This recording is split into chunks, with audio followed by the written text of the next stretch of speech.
Hoy quisiera hablar sobre la iglesia del Señor. Hay varios versículos o porciones de la Biblia donde podemos basarnos, y si tienen lápiz y papel pueden anotar mucha información bíblica. Y así debe ser, ¿no? La Biblia no necesita comentarios, ella misma se sustenta y se defiende. Bueno, la porción, una de tantas, es en Efesios capítulo 5 y el versículo 28.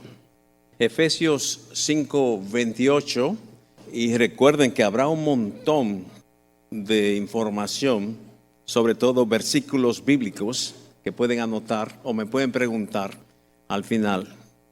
Así también los maridos deben amar a sus mujeres como a sus mismos cuerpos. El que ama a su mujer, a sí mismo se ama. Pero vamos al 25. Dice: maridos, amad a vuestras mujeres, así como Cristo amó a la iglesia y se entregó a sí mismo por ella, para santificarla, habiéndola purificado en el lavamiento del agua por la palabra, a fin de presentársela a sí mismo una iglesia gloriosa, que no tuviese mancha ni arruga ni cosa semejante, sino que fuese santa y sin mancha. Y luego el 32 dice: grande es este misterio, mas yo digo esto respecto de Cristo y de la iglesia. Oremos. Gracias, Padre, por tu palabra. Te suplicamos bendición, claridad, discernimiento por medio de tu Santo Espíritu y aplicación. En el nombre santo de Jesús. Amén. Cristo amó a la iglesia es un tema glorioso, un tema que nos llena de bendición. Dice que no solo amó a la iglesia, sino que se entregó a sí mismo por ella. Y al pensar, lógicamente, en este pasaje de Efesios, lo compara con el matrimonio. Básicamente, si preguntamos a los novios candidatos al casamiento: ¿tú amas a tu novia? Oh, por supuesto. ¿Qué pregunta es esa que hace tan inocente? Yo amo a mi novia y quiero casarme con ella. Queremos ser una familia de bendición, pero si le añadimos la segunda parte, dice: ¿estás dispuesto a sacrificarte por ella hasta la muerte? Bueno, déjame pensarlo. Nosotros también debemos amar a la iglesia como a nuestra esposa, y en cierto sentido debemos entregarnos por ella. Debemos hacerlo en servicio amante, gozoso, con sacrificio y devoción para la gloria de Dios. Que Dios prospere, que Dios progrese y que Dios haga triunfar los planes y proyectos de la iglesia. La iglesia ciertamente ha perdido cierto brillo desde el año 2020, cuando empezó la pandemia. Muchas iglesias cerraron sus puertas, pusieron anuncios: por favor no entre o sepárese 6 pies. Y muchos se ajustaron su tiempo y teología al Zoom o por televisión. Y se acomodaron, se quedaron allí en una forma de confort y decidieron no regresar a la iglesia. Nuestros jóvenes lamentablemente van a la universidad y sus cerebros son lavados con ciertas filosofías y no regresan a la iglesia. Mis hermanos, estamos perdiendo a la juventud. Ellos van en avión y nosotros vamos en carreta y caballos. No tenemos no estamos en sintonía, la misma armonía y el mismo pensamiento. La iglesia ha sufrido enormemente. Sus seguidores, desde el tiempo de Nerón, han sido torturados, han sido puestos en prisión. El apóstol Pablo, el apóstol Pedro, y fueron muchos cristianos fuentes de alimento para los leones y bestias salvajes. Y bueno, ya pasó la pandemia, pero la iglesia está dando pasos débiles, a punto de cerrar sus puertas. Ustedes, el hermano Fabián fue a Europa el otro día, y muchas iglesias son museos de recuerdo de lo que era. estos grandes predicadores y misioneros, Jonathan Edwards y tantos otros, cuando les escuchaba hablar, la persona temblaba ante el poder, salían de ellos por medio del Espíritu Santo.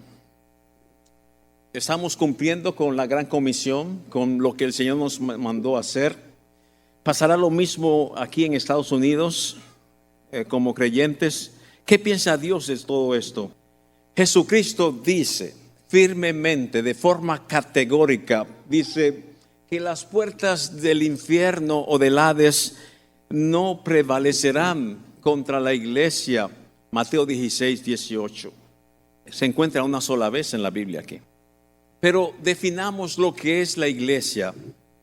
En el Nuevo Testamento encontramos la palabra iglesia, que es traducida del vocablo eclesia, del griego, y que significa una compañía convocada a salir aparte, afuera.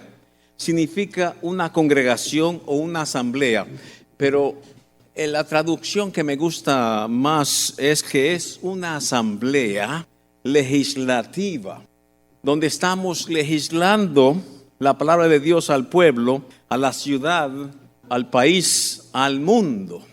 Por ejemplo, yo fui miembro de IMB, International Mission Board, que quiere decir mesa directiva o junta de misión. Ellos envían misioneros al extranjero, alrededor del globo terráqueo, a la India, a China, a lugares peligrosos donde pueden sufrir persecución, pueden ser despedidos, expulsados del país, y en muchas ocasiones pueden ser encarcelados o muertos. Nosotros tenemos la verdad, tenemos la autoridad. ¿Por qué no lo hacemos? ¿Por qué no hacemos legislación? La iglesia, como decía, parece que el hermano Fabián vio parte de mi escrito. ¿Por qué no tenemos poder como iglesia? Hemos perdido mucho brillo, muchas oportunidades de servir en el país, en la ciudad, debido a que la iglesia ha retrocedido. ¿Será destruida la iglesia? ¿Será museo como en Europa? Bueno, tenemos que tener en cuenta lo que dijo el Señor Jesucristo. Las puertas del infierno, el mismo Satanás, los demonios no podrán atrasar o parar el avance, el progreso de la iglesia. Nadie lo puede hacer. Nadie puede desde Washington decir que las iglesias en Miami cierren sus puertas y se vayan a sus casas o vayan a disfrutar de la playa, que está bastante cerca. Nadie tiene esa autoridad, porque Dios está encargado. La iglesia no es ningún ser humano, no está en Roma, su cabeza está en el cielo. La iglesia es de Cristo. Y bueno, tenemos la gran comisión, es una encomendación dinámica, es una operación especial. Tenemos nosotros que pensar que el mayor honor que tenemos los creyentes es de ser embajadores, es de llevar con fidelidad esta misión del Señor Jesucristo a cabo alrededor de la tierra. Muchos quieren ir, como decía nuestro hermano, al África, a Asia, a diferentes lugares, pero ¿qué tal el vecino? ¿Qué tal el amigo del trabajo? ¿Qué tal nuestra comunidad aquí alrededor en Miami? Mire, yo he comprendido que en muchos lugares donde hemos vivido, ahora mismo es lo mismo, el vecino puede caerse muerto de un ataque al corazón y nadie se entera. Vivimos vidas de separación, vidas de apatía. ¿A mí qué me importa lo que le pase a la gente? Esa actitud no es cristiana. Sí debe importarnos. Sí debemos visitar los hospitales, los lugares de ancianos, la escuela y hacer la diferencia. Esteban usó esta expresión al describir a Israel como una congregación en el desierto. Hechos 7:38. Y hay varias figuras o símiles que son muy prominentes que quisiera decir. Pero muy importante señalar, puntualizar que la iglesia no es una organización, no es una organización muerta.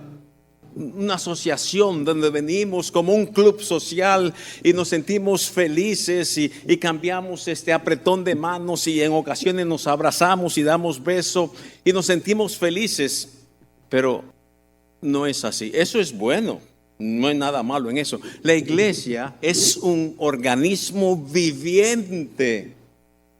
Tiene vida por medio del Señor Jesucristo. No está muerta como habla en Apocalipsis de las 7 iglesias.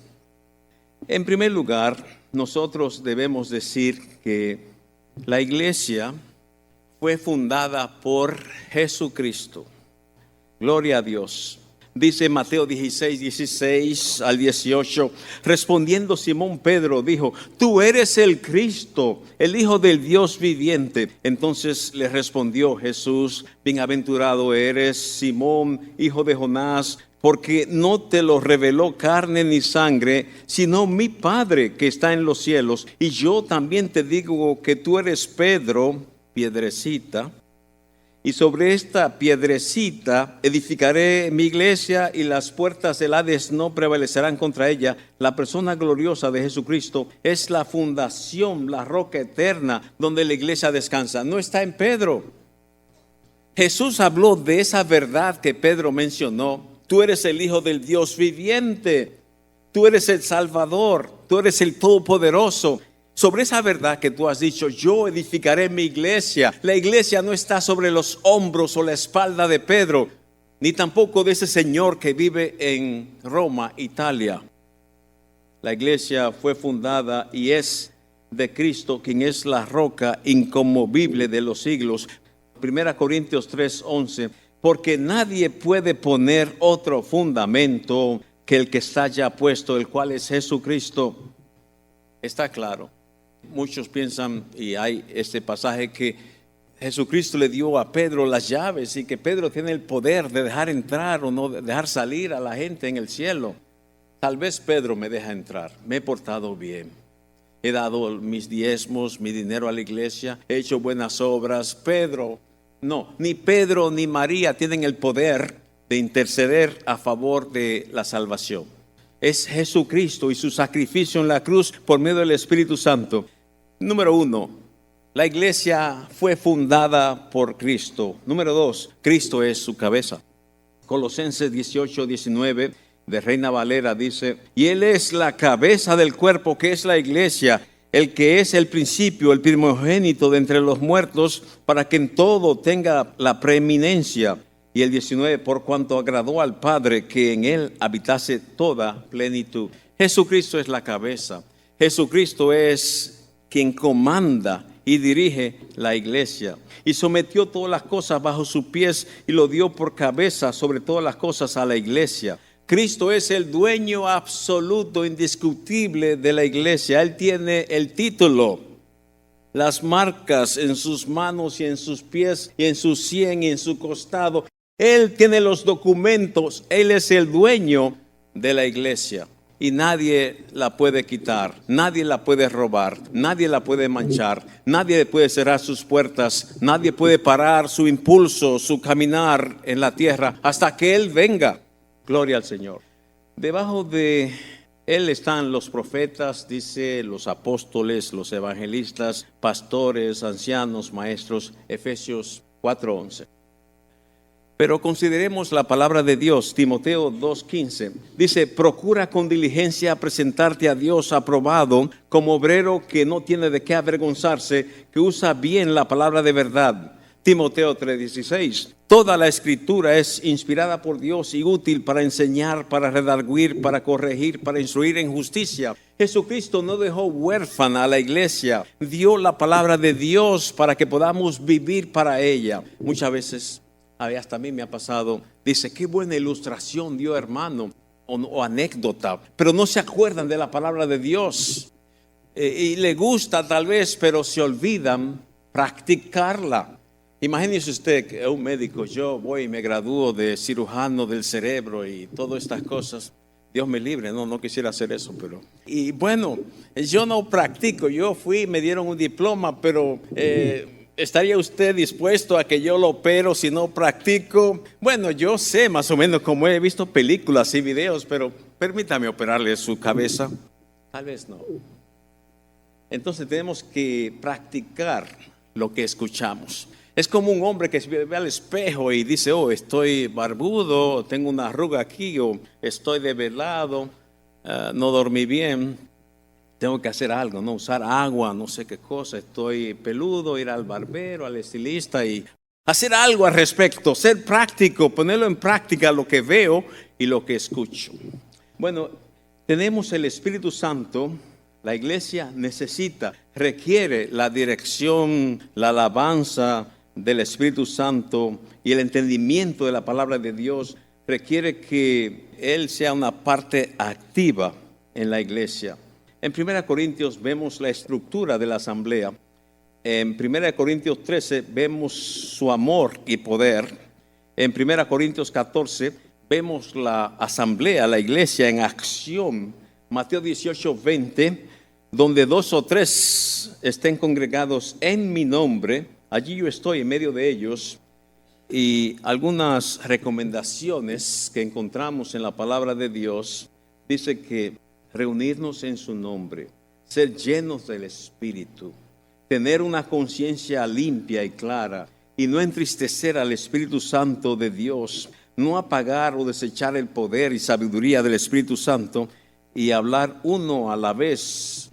Control, debe haber orden en la iglesia y podemos añadir y profundizar sobre esa idea, pero no tenemos el tiempo. Aquí tenemos un punto. Cada creyente es sacerdote. Pedro 2:5-9 dice, Reina Valera del 60, vosotros como piedras vivas, sed edificados como una casa espiritual y sacerdocio santo para ofrecer sacrificios espirituales aceptables a Dios por medio de Jesucristo, por lo cual también contiene la Escritura, he aquí, pongo en Sión la principal piedra del ángulo, escogida de buen precio. La iglesia entonces está constituida de sacerdotes. Cuando digo sacerdotes, no me refiero a esas personas que andan con batas largas y toda esta cosa. No, sino tú y yo somos sacerdotes de nuestra casa y estamos fracasando, estamos decayendo. Por esto hay problemas en la sociedad. En Miami hay mucha violencia. En Nueva York la gente golpea a la policía. Hay muchos robos porque el hogar ha sido víctima y está siendo atacado cada día por Satanás. Entonces el hogar y la iglesia atacados, tenemos desorden en la sociedad. El núcleo familiar está siendo quebrantado por el reino de las tinieblas. ¿Por qué? Porque no tienen la fuerza y capacidad y energía y poder que viene de la iglesia hacia la ciudad, hacia el pueblo. Entonces tenemos que regresar a ser una persona de oración. Estoy tan contento y ustedes pueden hablar con mi esposa sobre la oración. Ella ora, las damas, en la mañana, a toda hora. Es muy bueno, nos fortalece la oración, intercesión por los enfermos. Ahora vamos a ver a una persona que está enferma en el hospital y tenemos que orar. Dios hace grandes cosas.